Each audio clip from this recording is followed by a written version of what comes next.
আসসালামু আলাইকুম, কেমন আছো তোমরা? আমি doctor Fahad medical English guideline নিয়ে আলোচনা করতে আসছি। অর্থাৎ মেডিকেলে যাদের টার্গেট বা স্বপ্ন, ডাক্তার হওয়ার স্বপ্ন দেখো, সাদা অ্যাপ্রনটা গায়ে জড়ানোর স্বপ্ন দেখো, স্টেথোস্কোপটা গলায় ঝোলানোর স্বপ্ন দেখো, যে স্বপ্ন দেখো একজন রোগীকে আল্লাহ তাআলার রহমতে সুস্থ করে দিয়ে তার মুখে হাসি ফোটানোর জন্য। সো ভবিষ্যতে তোমরা যারা ডাক্তার হতে চাও, প্রিয় স্টুডেন্ট, ছাত্রছাত্রী, তোমাদের জন্য ছোট্ট একটা গাইডলাইন, ইংরেজি কিভাবে পড়বা। এই ভিডিওটা যে কেউ দেখতে পারো, ইন্টারমিডিয়েটে ওঠার পর থেকেই দেখতে পারো। ফার্স্ট ইয়ার থেকে যদি এই গাইডলাইন ফলো করো তোমরা অনেক বেশি এগিয়ে থাকবা। বাট সামনে যাদের পরীক্ষা তারা একটু মনোযোগ দিয়ে শোনো। লক্ষ্য করো, মেডিকেল ইংলিশে 15 মার্কস। সো 100 মার্কের মধ্যে 15 মার্কস হচ্ছে ইংলিশ। আবার ফিজিক্সেও 15 মার্কস। ফিজিক্স আমরা সেই ফার্স্ট ইয়ার থেকেই পড়ি। ইংলিশ কিন্তু অত ডেডিকেটেডলি আমরা ফার্স্ট ইয়ার থেকে পড়ি না। তো আমি তোমাদেরকে ছোট্ট একটা গাইডলাইনের মাধ্যমে বলে দিতে চাই যে ইংলিশের কোন কোন টপিকসগুলো পড়া লাগবে এবং কোনগুলো থেকে সবচেয়ে বেশি প্রশ্ন আসে। সব কিছু আমি লিখে রেখেছি যাতে ভিডিওটার ডিউরেশন খুব বেশি না হয়, অল্প সময়ে শেষ হয়। লক্ষ্য করো, প্রেপোজিশন এবং গ্রুপ ভার্ব। আমি যদি এই দুইটার কথা বলি ভাইয়া, প্রেপোজিশন এবং গ্রুপ ভার্ব, আমি যদি এই দুইটার কথা বলি, এই যে পাশাপাশি লিখে দিলাম, ভিটা কেন আসলো না? আচ্ছা, ভিটা আসলো। তুমি প্রতি বছর মেডিকেল ভর্তি পরীক্ষায় নিশ্চিত এই দুইটা টপিক থেকে নিশ্চিত 2+ কমন পাবা। অর্থাৎ 2 অর মোর দ্যান 2, মানে দুইটা বা তার চেয়ে বেশি কমন পাবা। 2+ বলতে 2 অথবা কি মোর দ্যান 2, এটা বোঝাতে যাচ্ছি, দুইটা বা তার বেশি কমন পাবা। তার মানে এটা তোমাকে খুব ভালো করে পড়তে হবে। সো গ্রুপ ভার্ব আসলে প্রেপোজিশনাল ভার্ব, একই কথা।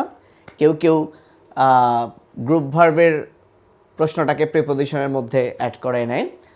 সো গ্রুপ ভার্ব কিন্তু খুব বেশি নাই, অল্প আছে। এটা যদি তুমি রেগুলারলি পড়তে থাকো তোমার দেখবা 1 মাসের মধ্যে পুরো গ্রুপ ভার্ব আয়ত্তে চলে আসবে।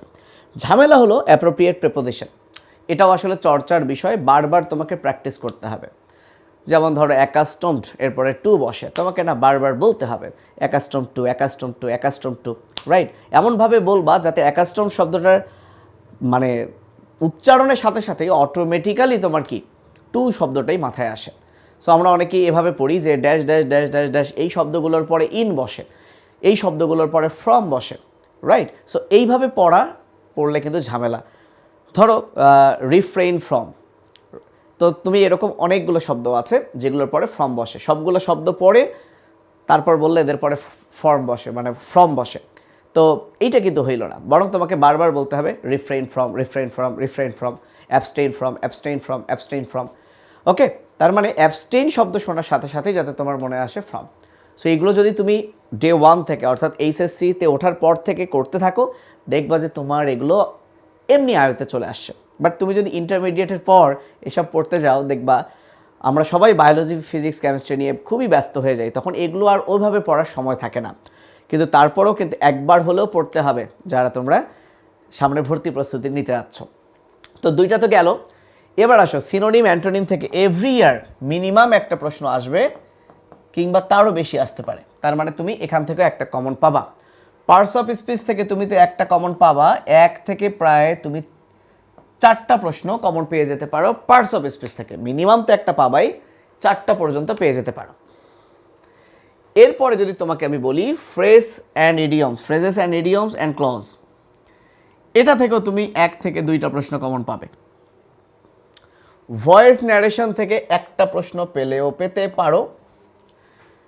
গত বছর ভর্তি পরীক্ষায় প্রিফিক্স সাফিক্স থেকে 2টা প্রশ্ন এসেছিল, গ্রুপ ভার্ব থেকে প্রায় 3টা প্রশ্ন এসেছিল। আবার সেন্টেন্স অর্থাৎ সিম্পল, কমপ্লেক্স, কম্পাউন্ড কিংবা transformation of sentence, affirmative two negative, এসব সেখান থেকেও আসছিল, ইভেন আর্টিকেল থেকেও আসে। তার মানে এই পুরো জিনিসটা থেকে তোমাকে যদি আমি একটা ধরি, তোমার এই টপিকগুলো যদি পড়া থাকে তুমি একটা প্রশ্ন নিশ্চিত পাবা। এখন নাম্বার জেন্ডার কখনো আসে কখনো আসে না, ওয়ান ওয়ার্ড সাবস্টিটিউশন খুব বেশি যে আসে তা না, বাট আসে। লিটারেচার থেকে খুব বেশি আসে তা না, আসে, খুবই রেয়ার, বাট আসে। ওকে, রিরাইটও একই রকম, কমপ্লিটিং সেন্টেন্সও একই রকম। এখন আসা যাক টেন্স। সো টেন্স থেকে রেগুলার কয়েক বছর প্রশ্ন দিয়েছে, অর্থাৎ খুবই সহজ একটা প্রশ্ন যে সেন্টেন্স দিয়ে বলে যে এটা কোন টেন্স, তোমাকে এটা আইডেন্টিফাই করতে হয়। খুবই ইজি, এখান থেকে একটা প্রশ্ন আসলে খুব ইজিলি তুমি কিন্তু এটা 1 মার্ক নিশ্চিত করতে পারবা। আর ট্রান্সলেশন এবং কারেকশন এই দুইটা থেকে যদি আমি বলি 1 থেকে 2টা প্রশ্ন তুমি এভরি ইয়ার কমন পেলেও পেতে পারো। স্পেলিং থেকে কখনো আসে কখনো আসে না, সো 0 to 1 দিলাম। তার মানে লক্ষ্য করো, এই যে আমি যেগুলো কনফার্ম করলাম যে হ্যাঁ এখান থেকে তুমি 2+ পাবা, তো আমি মিনিমামটা ধরলাম 2, এখানে 1 3, এখানে 2 ধরি 4 5, এখানে 1 ধরি 6 7 8, এই যে দেখো ভাইয়া 9 10। সো ইংলিশের 15 মার্কের মধ্যে তুমি মোটামুটি নিশ্চিত থাকো যে এই কয়টা টপিক পড়লে তুমি 10 মার্কস কমন পাচ্ছই, বা আরও বেশি পেতে পারো, 12 13 14 পেতে পারো। কিন্তু কথা হচ্ছে এই টপিকগুলোর মধ্যে যেমন আর্টিকেল একবার পড়লেই তোমার হয়ে যাবে, নিয়মগুলো জানলেই হয়ে যাবে যে কোথাও কোথায় এই এন দি বসে। সেন্টেন্স সিম্পল কমপ্লেক্স কম্পাউন্ড কীভাবে চিনতে হয় একবার জানলেই তোমার হয়ে যাবে। প্রিফিক্স সাফিক্স অনেক আছে, তারপরে গুরুত্বপূর্ণ কিছু পড়লেই হয়ে যাবে। কিন্তু ঝামেলাটা লাগে ভয়েস ন্যারেশনের নিয়ম জানলেই তুমি কিন্তু এটা তোমাকে বারবার পড়তে হবে না। সো এরকম phrase, clause, tense, okay, even correction, even parts of speech একবার পড়লেই তোমার হয়ে যাবে। গ্রুপ ভার্ব খুব বেশি নাই, হয়ে যাবে। তোমার শুধু ঝামেলা হবে অনেক অনেক বেশি পড়তে হবে, যেটা আসলে তোমার কখনোই শেষ হবে না। সেটা হলো সিনোনিম, অ্যান্টোনিম, প্রেপোজিশন এবং ধরো ট্রান্সলেশন। সো ট্রান্সলেশনটাও তারপরে অনেকটাই সেন্টেন্স দেখে পারা যায়। ও আমি আরেকটা জিনিস মিস করেছি, আচ্ছা ইডিয়মস দিয়েছি তাই না, সাথে প্রভার্ব, প্রভার্বটা কি কোথাও লিখেছি কিনা, ওকে।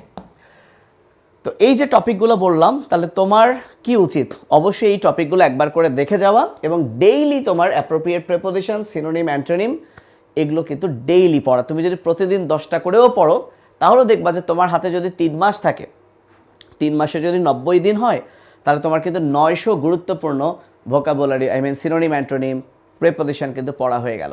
এবং কপাল ভালো থাকলে কিন্তু এর মধ্যেই লেগে যেতে পারে। অ্যাডমিশন টেস্টটা কিন্তু অনেকটাই হচ্ছে কপালের উপরও।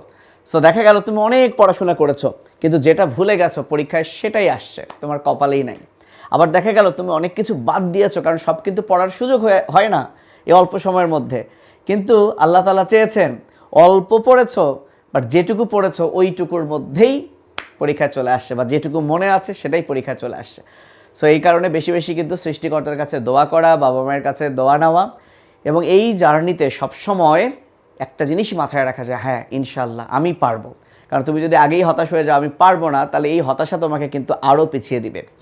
ঠিক আছে, যেহেতু এটা একটা যুদ্ধ, তুমি যুদ্ধের শুরুতেই বলছো যে না আমি পারবো না, তাহলে তো হইল না বাবা।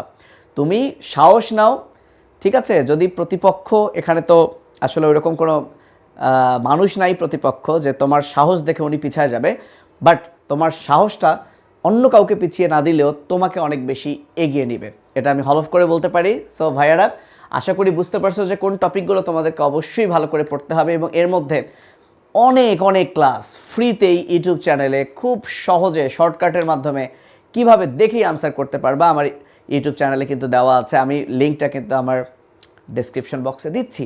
এবং পাশাপাশি বলে রাখতে চাই, মাত্র 999 টাকায় আমার কিন্তু জিকে এবং ইংলিশ কোর্স আছে। যদি কারো মনে হয় যে ওকে নিজে নিজে পড়তে একটু হিমশিম খাচ্ছ, তোমরা চাইলে ওয়েলকাম, আমার জিকে ইংলিশ ব্যাচে কিন্তু অ্যাডমিট হলেও হতে পারো। এটা কিন্তু প্রথম 1000 জনের জন্য 999 টাকা, অলরেডি 680 জনের মতো ভর্তি হয়ে গেছে আলহামদুলিল্লাহ। সো এরপরে কিন্তু এটা 1999 টাকা হয়ে যাবে। সো তোমাদের যাত্রায় আমি চেষ্টা করব এভরিডে ফ্রিতে কিছু লেকচার দেওয়ার, পাশাপাশি আমার পেইড কোর্সও থাকবে। সো ফ্রি পেইড দুটোই কিন্তু সাইমultaneously চলতেই থাকবে। সো ভালো থেকো, দোয়া রাখো আমার জন্য, আমিও তোমাদের সাথে আছি তোমাদের অ্যাডমিশন যাত্রায়। আল্লাহ হাফেজ, আসসালামু আলাইকুম।